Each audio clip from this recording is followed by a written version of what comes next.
Can the Penguin carry a show on his own? Let's talk about it.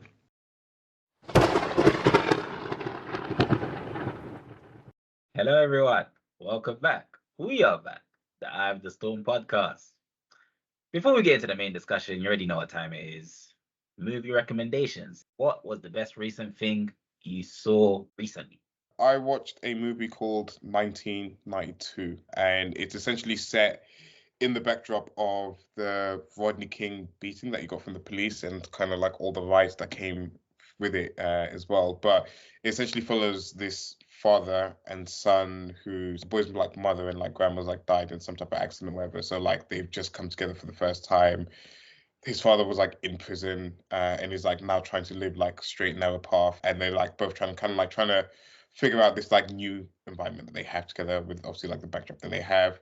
And then on the flip side, and they're both like small significance for that.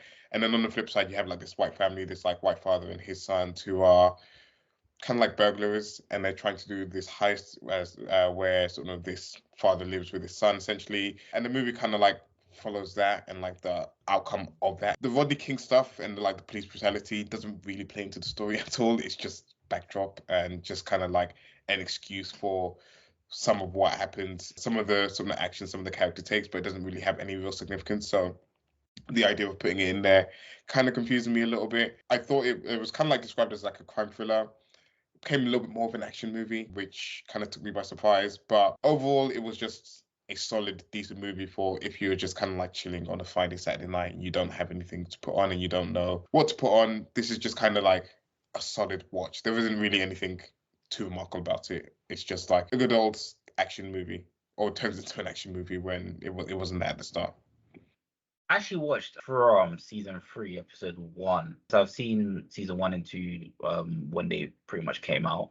And it's been a very good series. It kind of reminds me of The Walking Dead. So for people who don't know what From is, pretty much people will get stuck in a town, well, a mysterious town where you can pretty much never leave. So that's pretty much the mystery behind it. And obviously there's like monsters in that town where you can't leave at nighttime. You have to be patient with the series because it's got like, in terms of like the pace, is like Fear the Walking Dead. So it's definitely like a slow builder in each episode.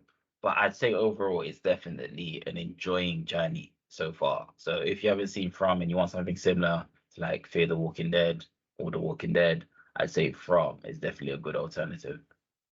But they're not zombies. There's some other kind of monster. Yeah, they're not zombies. They're literally just a different type of monster. The way that they present themselves first is human, and they're like innocent type of human. Like especially like they lead with the elderly as well. Where like imagine me coming up to you and it's nighttime. Like, oh, they always walk, by the way. Like, come over here, let me show you something, and then they'll just turn into monsters and just eat you up. So it's very they're like the monsters. They're real cool. My best thing I watched last week was The Goldbergs, which is a 2013 sitcom. It's kind of this quasi-autobiographical story about this guy who grew up as a nerdy kid in Pennsylvania in the 80s. And because he's always been into movies, he grew up always recording his family and his antics. And those recordings essentially are the basis of the plots of the different sitcom episodes. So it's basically basically every episode is based on something or a couple of things that actually happened in this guy's childhood in the 80s. And that gives us a certain authenticity, but at the same time, it's also very stylized. So everybody is constantly overacting and very dramatic, but it's kind of grounded in this authenticity of showing kind of life in the 80s for that family essentially. And it's very funny and it's very entertaining. I've seen the first 4 seasons of this, so I don't know if it holds up the entire time, but the early seasons definitely are very good. So The Penguin is a mini-series that picks up from the events of The Batman from 2022. So following the schemes of the Riddler in that movie, Gotham is flooded and there's a power vacuum in the organized crime of Gotham. And the story follows the Penguin, who is kind of a senior lieutenant for one of the crime families. And the story essentially follows how he navigates that and basically tries to survive and thrive in the Gotham underworld, essentially. And in the pilot specifically, he ends up killing, like in the very first few minutes, he ends up killing sort of the new rising star in the Falconi crime family. and then he kind of needs to cover that up and try to figure out how to survive in that new status quo as kind of the dust settles and like the new power structure of Gotham emerges. So we're talking specifically about the pilot because that's what's out at the moment. Did you guys think about the first episode of The Penguin? This is fantastic. This is just a continuation from a brilliant Batman movie that we got from Matt Reeves. The Penguin was a great character in that he was like hilarious anytime he was on screen. Anytime he was kind of like talking, expressing himself, or whatever like that. It was just always like entertaining, and he just like carries that on in the series. And like, even if he's like not intentionally trying to be funny in this, it's just like his like mannerisms and the way he's like saying stuff, it's just like hilarious in this. And I think some of the questions people would have is like, did this warrant sort of being a series or a spin-off from sort of the original movie? And I think yes, like this is clearly a great character that sort of resonated with a lot of people in the sort of original film. I feel like there's more story to tell, especially off the backdrop of sort of what happened at the end of the Batman movie, where there's clearly this like power vacuum. And it's just quite interesting to kind of like delve into that story and delve into sort of because we kind of all know sort of the Penguin from sort of the comics and stuff like that. He's like one of the sort of famous Batman villains, and where he's left off in the Batman in terms of kind of like just being one of the goons or being one of the sort of henchmen that works under Falconi, to then kind of hopefully see his journey to sort of realizing his sort of full potential in this is going to be great. And I'm captivated. I'm like 100% in on this series from the very get-go. I'm enjoying where the story is going. So I definitely, I'm enjoying that storyline. It seems like it's going to be a roller coaster of a journey. And I liked how they show glimpses of his brilliance and his leadership, because that's where he's aiming to be. But at the same time, they don't see him as a serious threat. They don't really see him as a serious guy. I just liked how they incorporated two aspects into one character.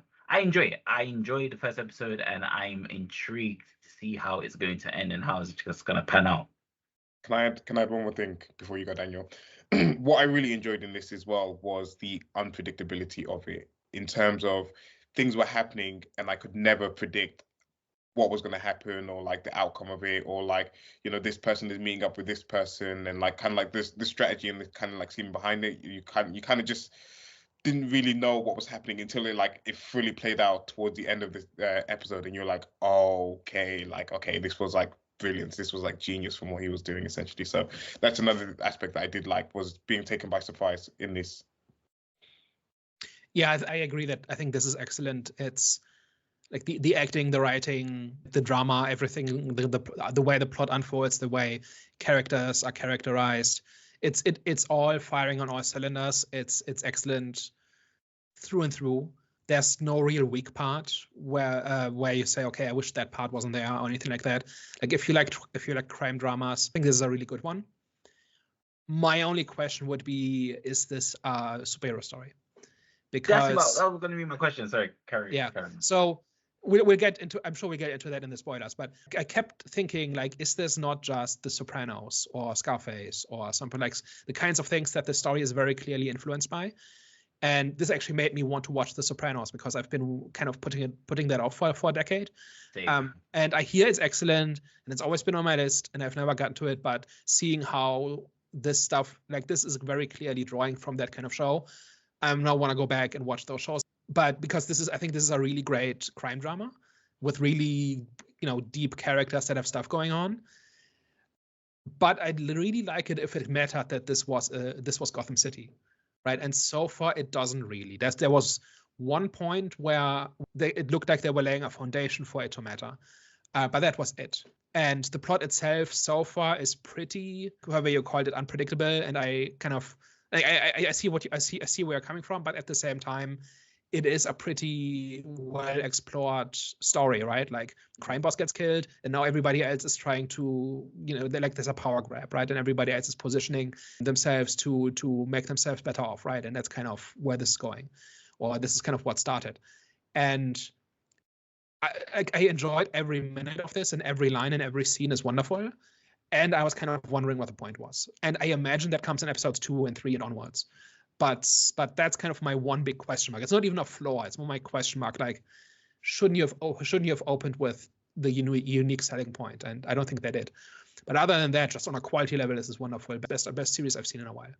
I think they did kind of open up with the unique selling point was the character of like the Penguin, Oswald Cobblepot himself was like the unique selling point. And I feel like they did a good job of like giving his character a lot more depth than than they could do in sort of the movies. Like they kind of like showed why he kind of walks the way that he does, and obviously there's probably a little bit more of a backstory in terms of essentially what happened to his foot, and that's going to be like maybe revealed, maybe not revealed later on in the series. I'd expect that they'd probably explain a little bit more, given that they sort of went through the effort of showing it. They obviously then showed like his dynamic between the crime families, his dynamic between like his mom and this, that, and the other. And they were just like kind of just showing multiple facets of his character and like showing his insecurity, like Jonathan said, showing his strength, showing his like leadership and stuff like that, but also showing some of his insecurities, some of his impulsiveness and stuff like that in this. And I feel like, again, for people that loved his character in the movie, and obviously it's a Batman movie, so we're not going to get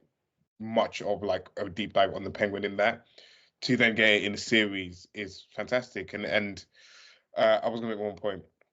Actually, I think you were talking about like it being like a superhero show, and I feel like what I've like mentioned before is that you have like this like great world, and you have like many facets to it, and we've like talked about it with like Star Wars, we've talked about it with like Marvel and this and the other, where it's a big wide world and there's like loads of things happening in it. And with the Batman universe as well, or like Matt Reeves' one, it's a lot more grounded as well. So that the fact that we're getting a grounded kind of like mob story within that, I feel like makes perfect sense. Like I don't even need any of the superhero aspect to it at all or whatever. I just need a good grounded story following a great character, and fingers crossed sets up something that then leads into the next Batman movie to kind of like help further justify why it was needed and for something like kind of like support that. But even if we don't get that, the fact that we have more story in this in this world that I'm like super invested in is more than enough reason for me.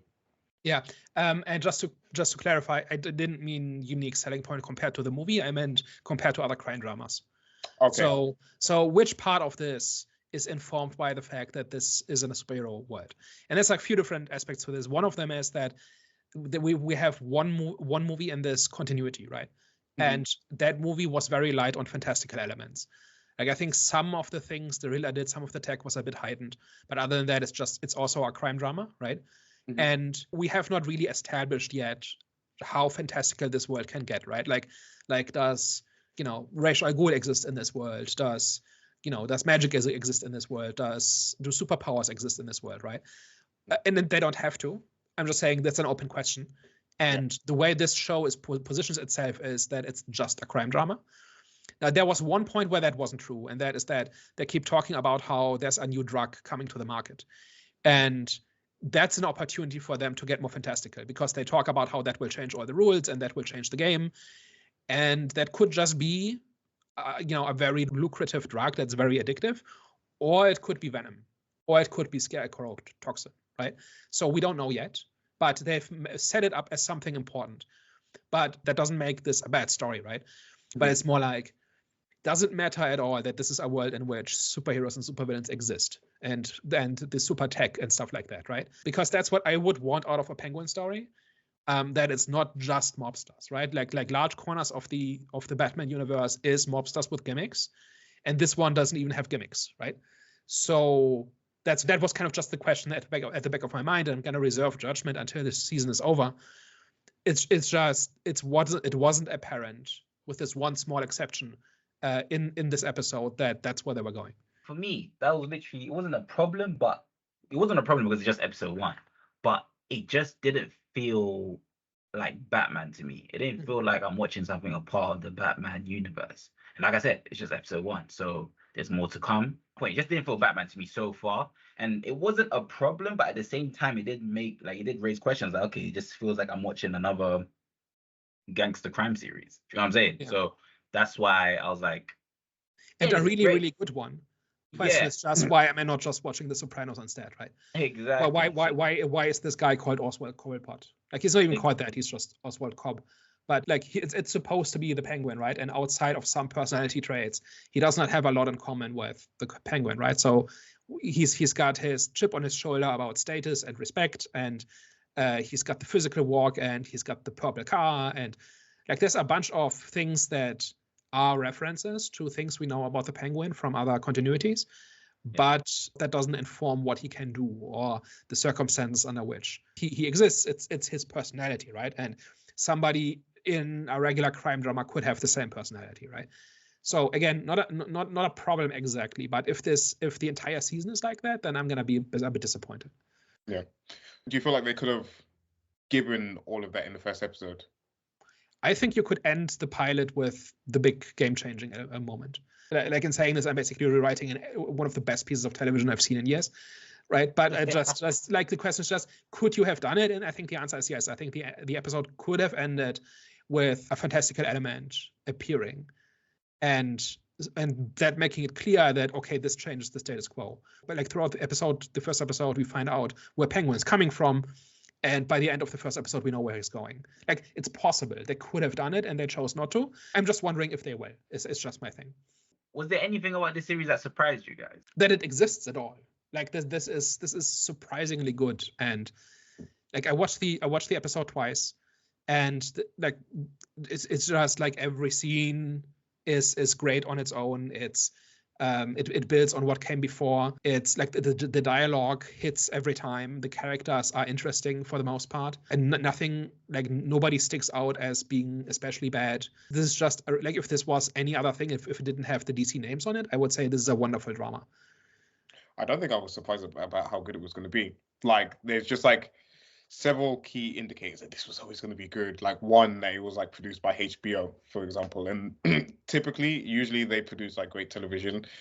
Two, Matt Reeves had heavy influence on this as well, or not heavy influence, but he was like involved in the project. And given that I was like a big fan of like the Batman movie, I didn't have any doubts that like what he was going to produce in this was going to be great. And then again, thirdly, we were introduced to the main character previously in the movie, and again, because I was like impressed with him already, I didn't have any doubt that I would like kind of like connect with him again in this series. So I can't say I was like surprised by anything. I was like really expecting a really good show, and it's met all the expectations so far. Mm-hmm. Yeah, I think I'm just really used to very decompressed storytelling where it takes forever to get anywhere, and this hits the ground running from the first scene, right? And doesn't stop. And I think that is the part that surprised me, because I think that style of storytelling, I think, kind of fell out of favor in the last decade. And I'm glad it's seemingly back, or at least in this one case. How do you guys think about the unlikely relationship duo between Vic and Oz? I like Vic. He hasn't done much interesting yet, right? But that's kind of the point, that he's slowly growing into this world, right? And I think by the end of the season, he's going to be a very different character. And I think I generally liked him. Like, he was smart, he was cautious, he thought quick on his feet, and he kind of has this, like, his relationship with the Penguin, I think, is wonderful. The way they're slowly building a bond, and they're slowly beginning to trust each other, and by the end of it, they are partners in a way. I think that really drove the episode, and I think it brings out interesting things in the Penguin. And it kind of gives us something like an inroads into this world, right? Where kind of we need to balance out the hard-boiled criminals with this kid that's kind of just trying to survive. And I imagine will eventually, like, as he said in this episode, he has ambitions, right? And if given half a chance, I think he will grow to reach other heights. And I'm really curious what they do with him, because I don't think he will just stay the assistant the entire time. I think you summed that up pretty well, to be honest. Like, not much to add to that. It was an unlikely duo, which was interesting. Yeah, and I do think there are reasons for this, right? So, Penguin sees a little bit of himself in Vic, right? In part because of the stammer, and in part just because he's just a kid trying to make it, who has not gotten any breaks, and so who just needs a chance to prove himself. And then there's also this whole theme of that Penguin is very, very loyal. There's this very clear distinction between who is on Penguin's team and the rest of the world, right? And Penguin treats people on either side of that divide very differently. And that, I think, that drives the entire episode, and how he interacts with everybody, that I thought was really interesting and actually really believable. So in a lot of fiction, organized crime is portrayed as just being brutal and cruel and greedy and awful just for the sake of it, when actually it often is it behaves like an extended family, right? Where anybody who's on the inside gets treated with a kind of respect and compassion, and everybody else is the enemy, right? That kind of thing. And that was very clearly on display in this, especially in Penguin's organization, right? And that's how he treats Vic as well. That is in real contrast to the more business-like crime families who he works for, right? So I think this whole idea of family, both literal and practical, I think was really strong in this episode. Yeah. So would you guys be satisfied with how they're presenting this storyline? As in like if they just kept to it and they don't pretty much add the superhero aspect into anything? I'm very much okay with that, because again, I don't think that the Batman world or the current like Matt Reeves one is meant to be like super fantastical. I don't anticipate that we're going to be getting like the Mr. Freezes or like the Ra's al. We might get Mr. Freeze in the next one because of the blue theme that they're kind of like teasing, but I don't think we're going to be getting like the Ra's al Ghuls or any of like the kind of like supernatural elements that sort of that comes with Batman in some of the sort of comics and stuff like that. So I'm quite okay with it being just like this kind of like grounded, like gritty, like kind of like mob story. And I know that we've gotten like many of it before, but if this is just like one that is like a gold standard for what they should be, then to me there's nothing wrong with that. And I don't think I personally need anything more than that. I just think it's a wasted opportunity a little bit if you don't make it meta at all, right? Like if we kind of had this with the Nolan Batman movies, right? Where you start off with the organized crime and then you get people like the Joker who are basically just psychopaths with a gimmick. And then by the end, you have Bane trying to kind of destroy the city with, what was it, a radio emitter or something like that? Like something like that, something along those lines, right? So there's this escalation of sorts. And we've had that in the superhero genre a little bit, where often at the start of a continuity, the mobsters basically exist to be displaced by the villains. And I think seeing something along those lines happen from a villain's perspective could be really interesting, because Penguin is kind of small time in this, right? He's not, It's not the big shot, and he might end up this way, but ultimately he's kind of some guy, right? And it kind of makes sense that he flies under Batman's radar, and that he kind of just like his day-to-day operations are not really impacted, or don't really make him a target of Batman. And especially if there's only one superhero in this world or in this city, in this continuity or whatever. But just seeing that kind of story unfold from a different vantage point, I think could be really interesting. And if just getting a crime drama in the same way that any other show could do it would just be a little bit of a waste. Well, like, what are the fantastical elements that you guys are kind of like referring to? Because again, what you're kind of describing there is like obviously like Oz's rise to sort of being eventually sort of running the sort of underworld in Gotham. But what are the like fantastical elements that you're kind of like trying to get from it? So there's different opportunities, right? So one of them would be Penguin adapting to this arms race, right? And him changing his methods and how he does business. And then having to choose, okay, which parts do I preserve and which parts do I update to this new world, and what's actually the best strategy and stuff like that. Like him going toe to toe with, I don't know, someone with superpowers and having to outsmart them because he can't protect them in a fight, for instance, could be interesting. Or smuggling alien tech or magical artifacts or something, right? Where or like maybe he has to deal with somebody who he can't kill because they have a magical artifact that resurrects them. How do you deal with an enemy that you can't kill? Right? And now Penguin has to come up with some other way of dealing with them. Right? So something like that, right? So there's just many, like, I'm not saying it has to be this, but there are many opportunities to make this stuff matter in ways that don't involve capes and tights and fights on rooftops and stuff like that.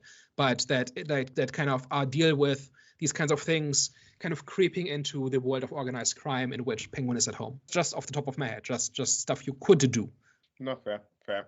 I think the biggest question I had out of this was, how do you get this Penguin to kind of face off against Batman? Because at present it doesn't seem like it'd be even like any type of fight at all. It seemed like Batman would kind of like swoop in and it kind of like having wrapped up. And obviously you had like the chase scene in some of the original Batman movie, in the Batman movie that came previously, and again he was like kind of like easily defeated. So my like only which one are you talking about?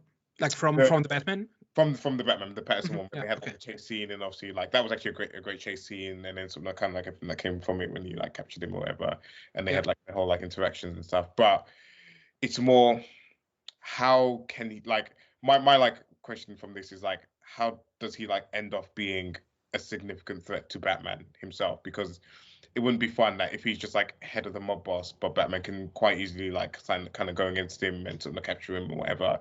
Not really that interesting. How can he be? Yeah. How can he present a genuine threat? Is my sort of kind of question. I think the way it would be interesting would be if he doesn't fight Batman, but he lives in a world in which Batman is a factor, and so he has to adapt to that, and he has to kind of pick his strategies accordingly to avoid having to fight Batman. Because if he does, he loses. Yeah. I think that's the way you do that.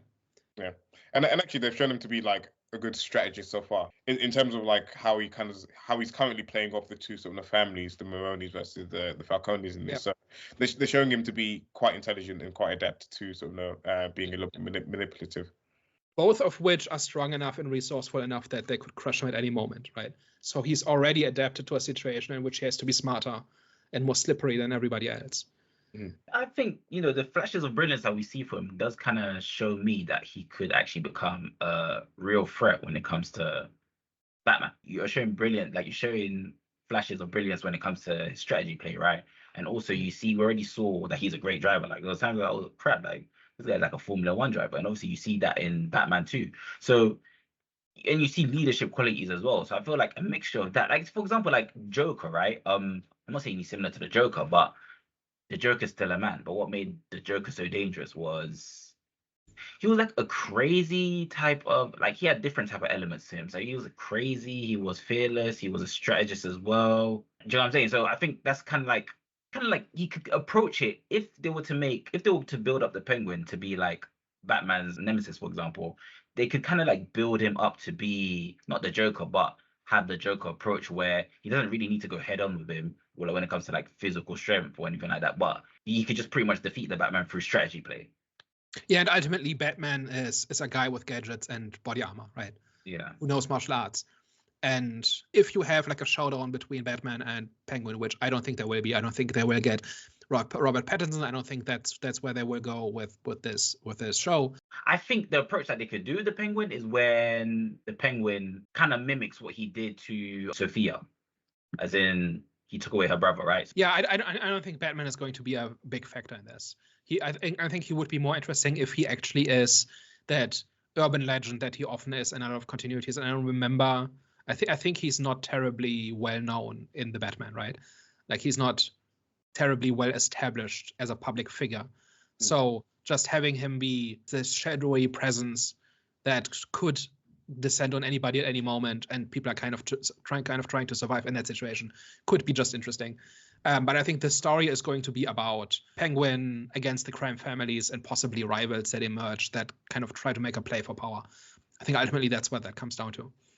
Yeah, I like just kind of like make clear, I wasn't expecting the Batman to be in this, but I was more expecting. I was talking about in the context of the movie. Sorry. Yeah, I was like more expecting the Penguin to be in the next Batman movie.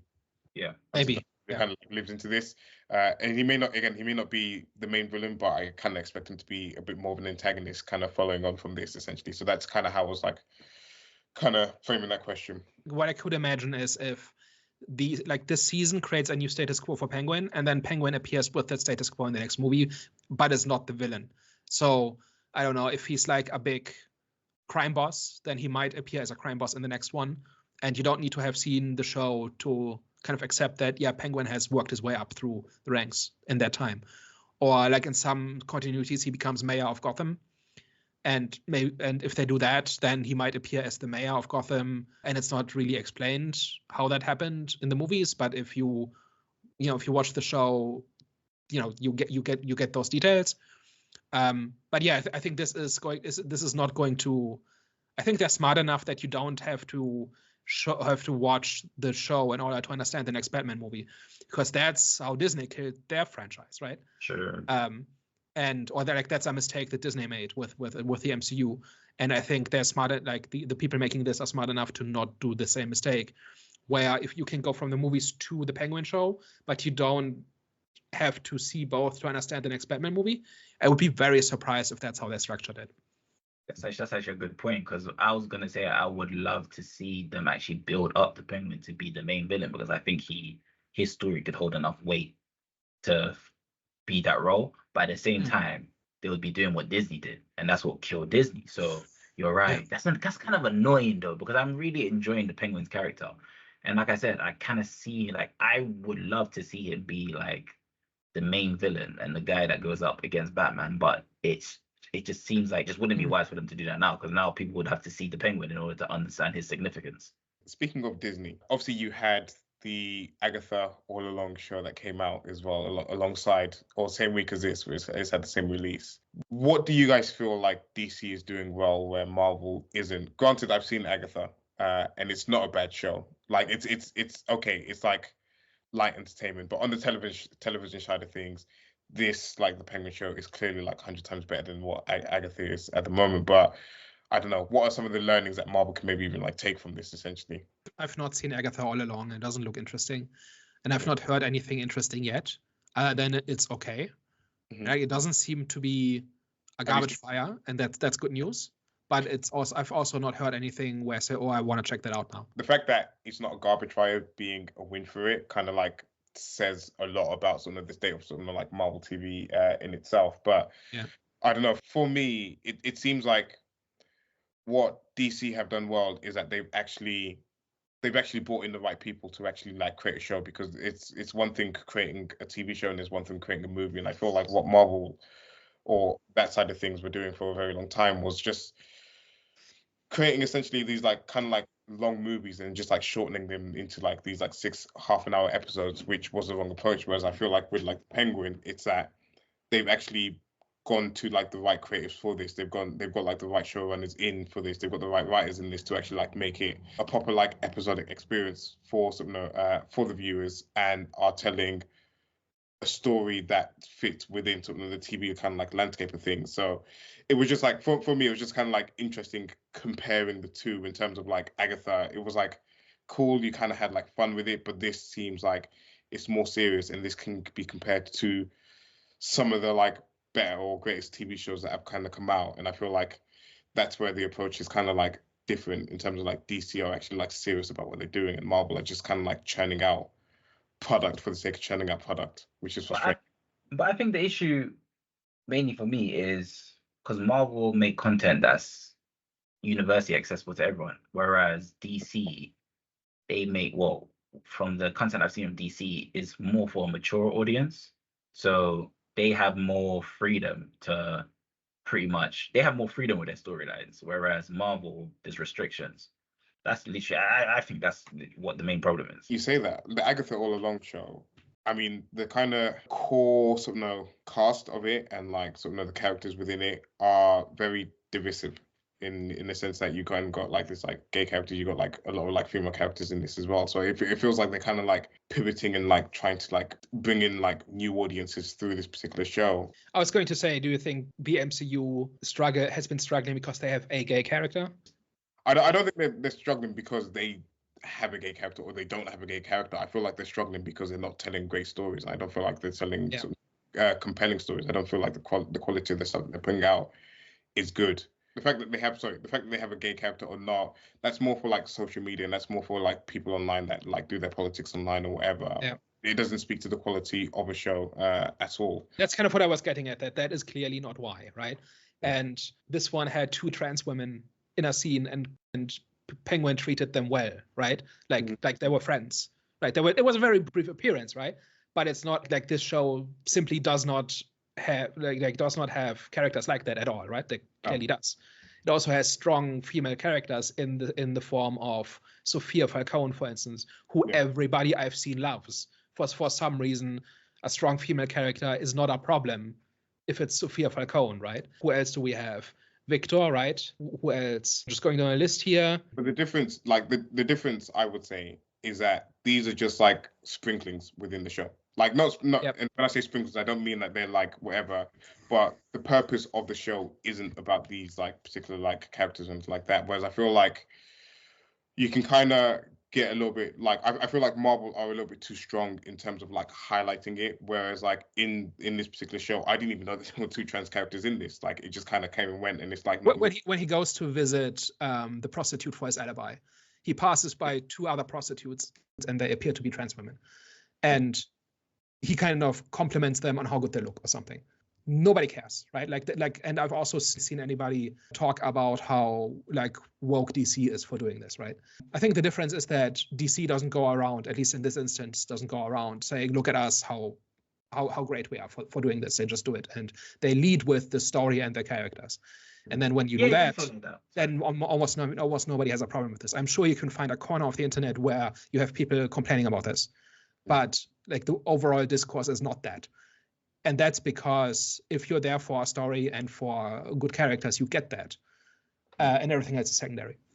Yeah, and then I think just to kind of conclude this, and we can kind of like move on from this, is that's where the key difference is I feel like DC are leading with story and character, and I don't feel like that's the top of like Marvel's list at the moment. I feel like Marvel are trying to like bring in new audiences into sort of the brand, and I feel like they're kind of like missing the point a little bit. In terms of like people come in because of the good stories and because of the good characters.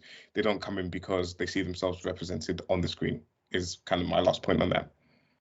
There's this old joke about how DC and Marvel can never be good at the same thing at the same time. Okay. And so when the MCU was going strong, the DCU was struggling. And now that the MCU is struggling, there's some oxygen for the Batman. So for some reason, that still seems to continue to be true. But I was kind of struggling to answer your question initially because it kind of comes down to this is a well-written story, and you just need to hire good writers and tell a good story, and then people will come. And that's kind of a head-wavy answer that is not really helpful. But ultimately, I watched the story, and I got the story I was promised, and there was nothing annoying or frustrating about it. It was just a descent into this fascinating world with interesting characters. And that's kind of all there was to it. And I've not had that experience from Marvel for a long time. I rewatched the first Captain America movie the other day, just a few weeks ago. And it's surprising how good that was. Like I'd kind of forgotten how good that character is and how good that storytelling is in that movie. And, you know, it only gets better after that for the other two Captain America movies. And then you compare that with what they've been putting out in the last couple of weeks, and it really does kind of come down to quality of writing, right? Like give people something they can be interested in. Like nobody asked for a Penguin show, right? Like whenever these companies announce something, that's not quite obvious. Somebody somewhere says, who asked for this? Or like with Agatha all along, like people have been saying, like, who asked for an Agatha show? And I think that's completely the wrong question to ask. It's what does the show offer? And it, like, just for me, just as somebody looking for something to watch, Penguin offered me something interesting and Agatha didn't, and therefore I watched one and not the other. And then I was rewarded with a good story for making that choice. And it may be that at some point I catch up with Agatha and it turns out to be a great story, but so far I've not been given any reason to believe that. And that's kind of what it comes down to. And that is not like a recipe, a formula that you can just follow, right? It's kind of like the end result. But that's kind of where this is at and where the MCU of the last 5 years is at. So what was your highlight moment? There wasn't really, I don't think, one that really stood out, but every time Penguin interacted with people he has power over, right? So the people in his organization or with Vic, there was a method to his violence and to the way he behaved. And it wasn't simply he's a bad guy, right? There's a theory behind what he's doing and why, and who he is kind to and who he is cruel to. And I think the opening scene where he talks to Alberto, I think that's a great dialogue and it's very tense, and you have this chess game between the two characters kind of trying to scope each other out. And then something similar happens when he has dinner with Sophia or lunch or something. It seems to happen in the morning, but somehow they're having dinner. I'm not sure what happened there, but like when they're in the restaurant and he's kind of like, she's kind of playing with him and he's trying to figure out what she knows. And we start to get the first real glimpse into who she is. Like that was great too. But one, like the scene where I really perked up was when he comes, like when he's disposed of the body and he's gone home for a change of clothes, and then he goes into his organization. And within 2 minutes, somebody comes to him and, hey, one of your guys has been ambushed and they took his product. And he does not punish the henchman. He cares for him. He says, make sure he gets medical attention. And he is interested in hearing what happened, and make sure that somebody avenges this guy, because he's one of ours. And if you're one of us, we go after you. And all his henchmen knew what the game was, right? Like, none of them were like cartoonish mustache twirling. Now, nobody twirled a mustache in the scene, right? They were just business people. Right, like there was this one guy who gives us this update on how much product they've recovered from the flood, and he's kind of told, yeah, just sell the tainted stuff to the druggies, it's fine. And he says, okay, will do, boss. Right, so we within this like 2 or 3 minutes, we get a very interesting view into how Cobblepot runs things. Right, and it's not a family exactly, but it's like, if you're on his team, he will look out for you, and he will expect the same from you. Right, and then in the next scene, he gets called to the Falconis. And he is essentially called into the boardroom, and some executive tells him he's fired because his services are no longer needed. And it's a completely different dynamic, right? It's no longer a family to any extent that Cobblepot's operation was. This is now a business. And like in any business, you will get paid for your services. And then when you're no longer needed, you're out on the street, right? And nobody cares about you after that. So like this whole sequence of showing the different ways the different organizations are run and how they're an expression of who the bosses are. Like he doesn't even talk to the boss, right? When he gets fired, he has to deal with 2 middlemen, right? Who don't even, like, who are slightly polite to him, but in the same way that an HR person would tell you why they're firing you and telling you how long you have to leave the building, right? So that entire story, it wasn't one scene exactly, but it was that sequence that showed how does Cobblepot view the world, and how does he treat other people, and how does he run things, and why. Like that was the part where I said, okay, now we're doing something interesting. I think to add to that as well, because again, in that you're like seeing loads of different versions of him in that. But for me, it was like the scene when he goes back home to his mom, and obviously he's like kind of like, he's like, yeah. So I thought Daniel was going to take it from me, and I was like looking forward to seeing it, so I kind of took it off you. So I do apologize about that. But it was like kind of like in that moment where he's kind of like realized he's like in a bad situation. He's like a little bit panicked. It's kind of like bringing out some of like his like lesser qualities in terms of like his like lower confidence, insecurities, and this and the other. And it's kind of like framed around like his mom, who's like off her meds or whatever like that. And at first you think she's a little bit crazy in that, or she's a little bit like kind of like cuckoo or like in the head. But then you can kind of like slowly see that she's the one that helps instill the sort of kind of like confidence in him. Obviously, like she's like a little bit like tough with it as well in terms of like tough love. She kind of calls him like pussy boy or whatever like that. And she said, I didn't raise no pussy boy or whatever. And she kind of like helps him sort of kind of like find himself again and find like he's just like inner confidence to kind of then like follow through with his plan that he had like kind of like cooked up essentially from there. But I feel like that was just like in terms of like it being sort of a bit more of a deeper dive on his character. I feel like kind of what you mentioned there in terms of like how you're seeing loads of different versions of the same character depending on like who he's talking to, who he's interacting with. You're seeing like his confidence levels go up and down. You're seeing like his insecurities like kind of like go up and down and stuff like that. And I just feel like they just executed that brilliantly throughout the show. He's like not one note at all. Like there's just like so many different facets to his character depending on like, but they all make sense, right? There you can see how they follow kind of the same basic principles, just apply to different situations. Because Penguin's rule is, if you're on his team, he cares for you, right? And that applies to Vic, that applies to his mother, that applies to people in this organization. And he wants the Falconis to treat him this way, and he's frustrated with the fact that they don't, right? But like none of these are not disconnected. These are all part like expressions of the same personality trait or value. Yeah. And even when he's in like that kind of like boardroom setting, you're still seeing the underlying of his personality in there in terms of like how he's like trying to like bargain and trying to reason this and the other, and like when he gets like a little bit frustrated and stuff like that, and like how he kind of expresses himself in that situation. So yeah, it's like it just does like what so many like kind of like shows or like writers kind of like do wrong is just having one character. These are the character's defining traits, and this character is going to be like this in every single situation, which isn't realistic at all. So this show gets 2 thumbs up for showing that. To add on to the whole mother scene, why I found that scene so amazing, because it felt like I received a backstory in those 2 minutes to the Penguin's character, as in like it made so much sense why he was such a risk taker why he is the way that he is. He's evil.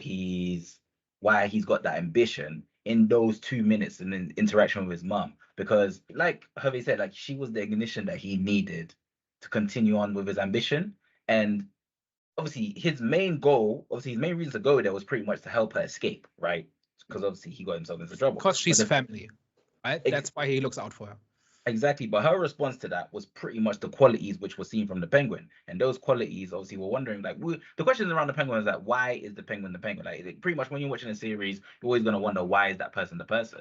And then the way that his mom reacted, she showed qualities that her response pretty much showed the qualities that's within the Penguin: his risk taking, him being obviously a strategist, him just like his backbone that he's like kind of like developing as well and stuff like that. Yeah, exactly. So yeah, that scene was that scene was definitely a pinnacle point for me, and it was definitely a highlight moment. Yeah. Also, this whole idea of the world will not do you any favors. You have to take what's yours. Yeah, that very clearly comes from his mother as well.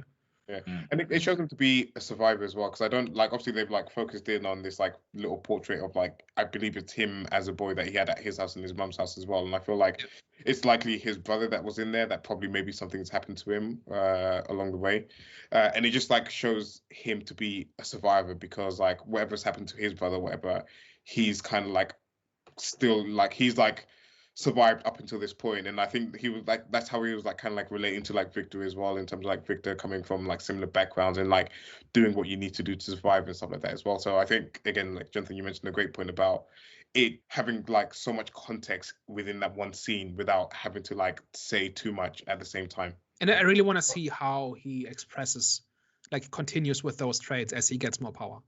Right, like right now he's got his own little kingdom where he kind of can do what he wants as long as nobody pays attention to him, but he's ultimately not in control, right? I guess I tell him he works for the family, but he's not part of it, right? And I wonder how that develops, whether he over time acquires more power and more autonomy, and if that changes how he does business, or if he manages to retain that. It could be really interesting. But that links to my question that I was trying to ask before, like, where do you not want to see the story go? Like, what for you will ruin it? What for you will kind of like be the thing where this turns into a series, a disaster, pretty much? I don't know. For me, it's hard to say. For me, it's kind of hard to say. I can't have full trust in that they'll like kind of execute it well, but at the moment, I can't envision them taking a drastic turn where it just doesn't make sense, and I'm kind of questioning why they've gone the way that they've done. But again, it just seems like they're very intentional about a lot of things, and a lot of things that they're kind of like setting up, or how like they're portraying his character in this. So do you think that they should keep the authentic route, the realistic route, or do you think it should become more wackier? No, I quite like the realistic route. Again, I quite like that it's like ground. That's what I loved about the Batman movie as well. I like how grounded it was, and sort of the realism around it. The part that I am interested in is the villainy scale, because obviously he is a protagonist. In this, it's like the show is about him, but it's all a case of like, how much of a villain is he going to become in this? Is he going to kind of like, are his experiences in the show gonna like harden him and make him be a little bit more cold and a little bit more whatever, or is he gonna be like the complete sympathetic villain? And I don't know where I sit with it, where like obviously I don't think they're gonna make him like completely cold and completely like this evil villain by the end of the show, but I do want it still to be a context that he is still one of like Batman's villains. He is still like a bad guy, and this and the other. And I kind of do want to see him carry out some of those actions in this to show that he is still a villain, even if it is a sympathetic one. I think they've done the legwork to kind of show that they understand how things like crime syndicates work, and that it's not simply as he's a bad guy, therefore he does bad things. If this episode is any indication, then I think every bad thing he does will have a reason, and it will flow from his personality and from the choices he has to make.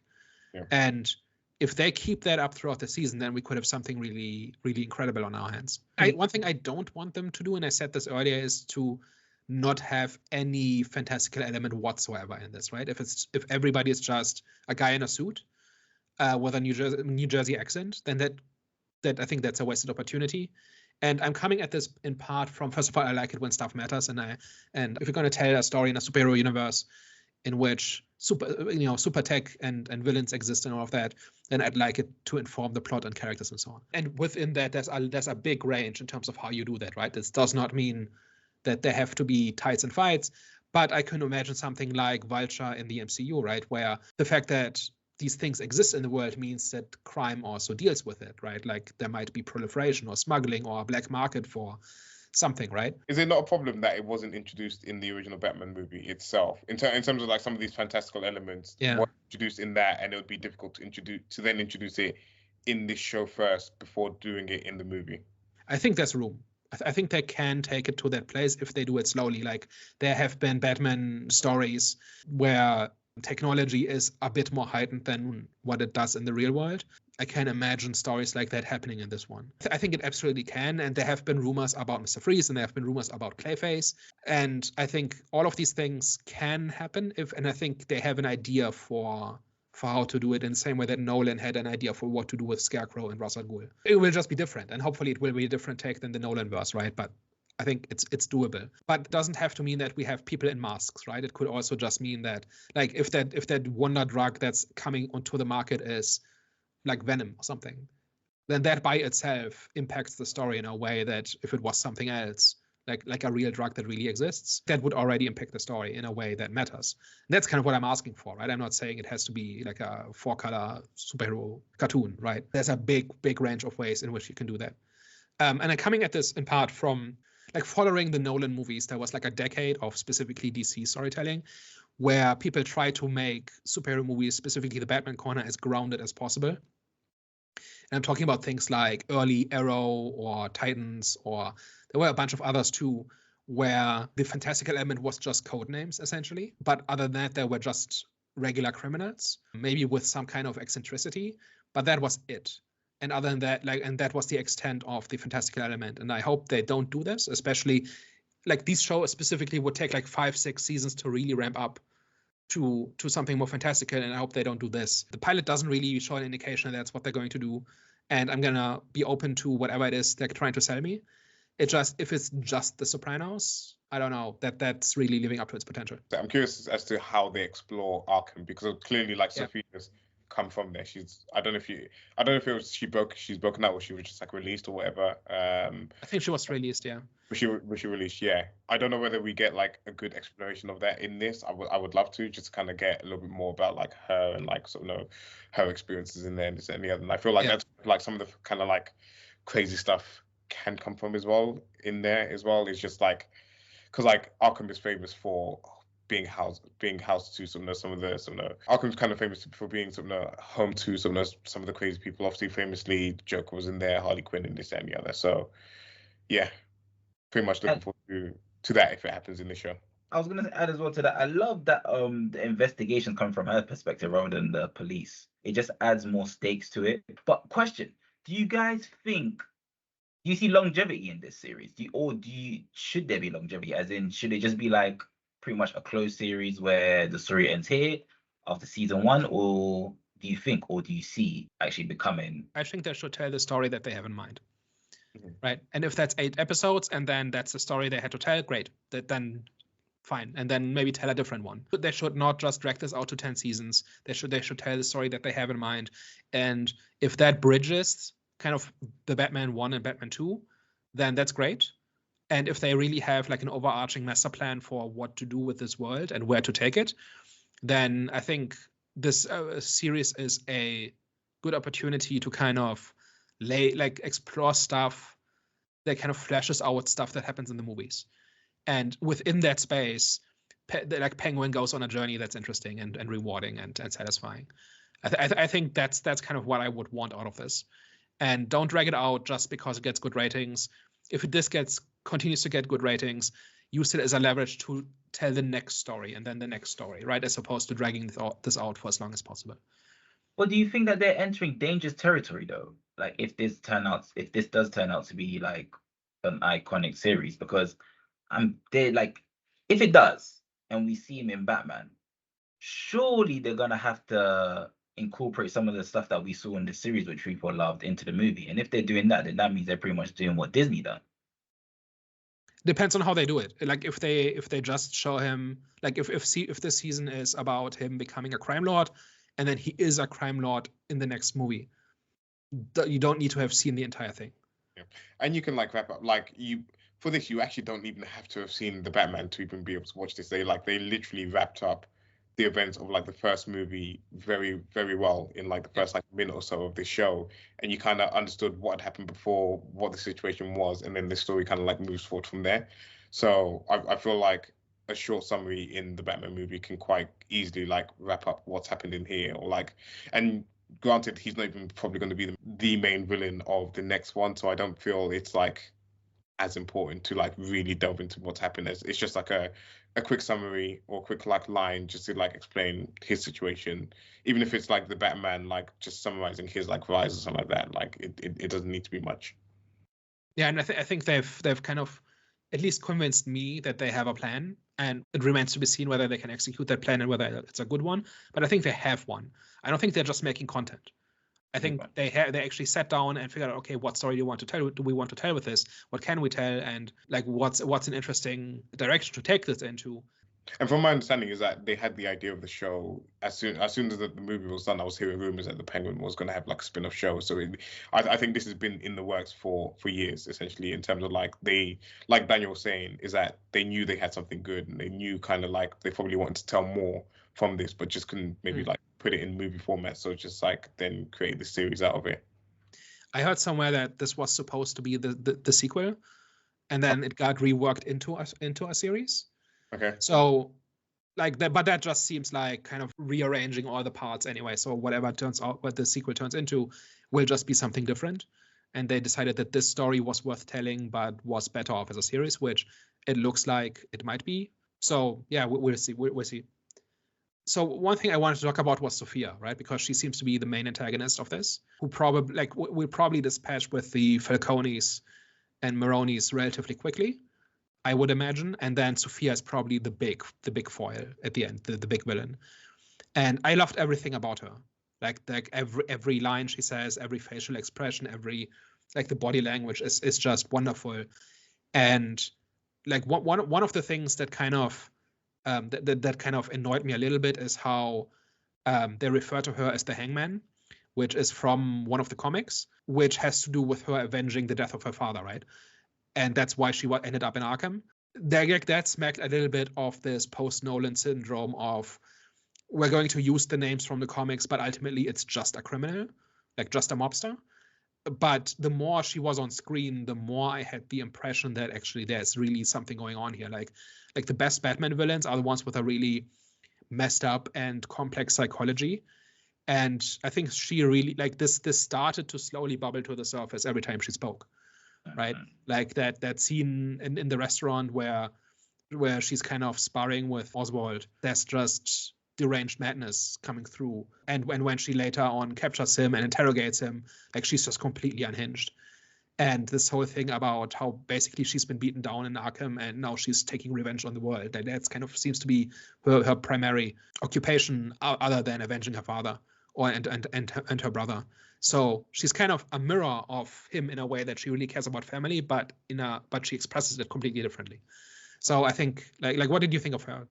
I was gonna say what actually makes it better between them two is that Oz is obviously part of the reason of her madness as well, which even makes the stakes even higher. Obviously, because he's the one that reported her, right? That got her sent to wherever that she went to. I think something like that. I think he was in some kind of sting operation or something. But he's to blame for her spending time in Arkham. Yeah. So, and it also feels like with her character, even though she's trying to prove to herself and to obviously her family that he's responsible for her brother's death, it's like she doesn't want to at the same time. So it kind of makes me curious about their history. I don't know. I just kind of get that feeling because like even the scene where she killed the boy, Vic's friend. So in that scene, I would have killed Oz in that moment because I don't know because when she did that, it was like, okay, so either she's just barking mad because she is barking mad, but at the same time, there has to be something. Like there has to be something. It's like she doesn't want it to be Oz that killed her brother in that scene. The way that she just said, "Oh, you're the reason why."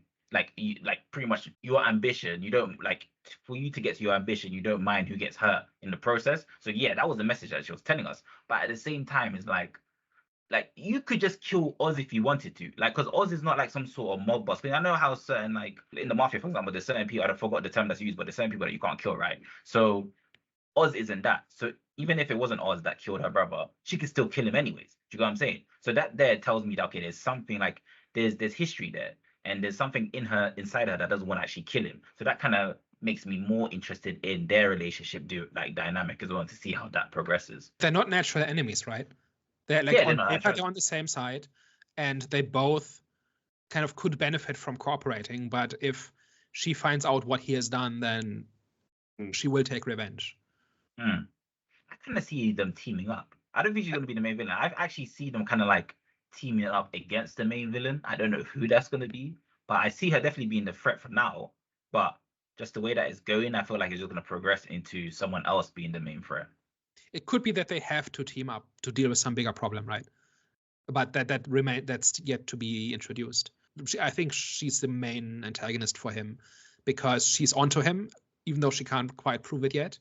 Or like for now, she's distracted, right? Because of that maneuver Vic pulled at the end. But I think she kind of is mistrustful of him enough that she'll keep an eye on him, and eventually she'll have another reason to go after him. But in terms of her character, I think she's great. And I think she's the perfect actor to play that role. And I say that is because I think she's mainly known for her eyes, right? And her eyes are very telling, especially in this. The way that she uses her eyes in this series is like, it speaks so much. That is the character's selling point, and she does a really good job at just showing crazy, but at the same time showing that there's still more to her character that we're yet to see, and is going to be sinister, I believe. And even at the end, the look that she did with her eyes as well when she saw her brother, of course, reasonable. She just saw her brother's eyes plucked out and pretty much her brother is dead. But that look there felt menacing. I was like, yo, I thought she cracked before, but now she's definitely cracked. So I wonder, like, how dark she's gonna get.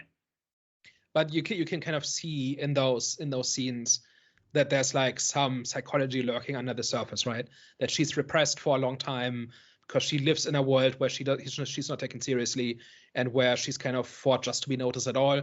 And then she spent a lot of time in Arkham as well, where she kind of had to bury that as well. And that is kind of trying to get out, right? And I think when that does finally come out, I think that's going to be one of those interesting psychologies that Batman villains are known for. And now it's directed at somebody else who's not Batman, but the idea remains that there's a reason for what she's doing, but she's kind of dealing with something that's making her do these extreme things or perceive things in this specific way, and that causes her to do interesting things. And I think that has a lot of potential, and I really hope that that's where they take that character, because so far she's very much the highlight. And kind of that's maybe if somebody like that replaces kind of the boring mobsters, then maybe that's the kind of escalation that you normally get in these kinds of stories. But it's not replaced with someone in tights and a gimmick, right? It's replaced by somebody with this really over the top and heightened psychology that creates extreme situations for the protagonist, which in this case is Penguin. This is a very strong start to the Penguin series. Biggest compliment I can give it is that as soon as it finished, I was very annoyed that I had to wait another week for the next episode, because I was like so ready to go into episode 2. And that's kind of what you want from a show. You want it to sort of you want it to leave you wanting more, essentially. So excited for this ride, man. Very much looking forward to where it goes, how it plays out, and to just kind of uncover whatever mystery it wants to tell. So yeah, I'm all in. What's your rating for it? Oh, as a pilot, I'd give it a strong 9.5 out of 10. Oh wow, strong. It's a strong pilot. It does everything it needs to do. Well, for me, like I said, yeah, it's pretty much reiterating what Hervé said. It's left me wanting to see more. The only issue with it I had was it just didn't feel Batman to me so far, but I can excuse that. All in all, it's a great series, man. I kind of miss, like, watching a great series within the superhero genre. So yeah, I'd give it an 8 out of 10. So for me, I think this is a really strong start. I think the writing is excellent, the acting is excellent, the characters are interesting. My only caveat is that I hope that they do take it to the being in the superhero genre, at least a little bit, because there are many good crime dramas out there. I don't think there are any stories set in a superhero world from the point of view of a villain. I can't think of any. And there have been comics like that, and they've been quite good.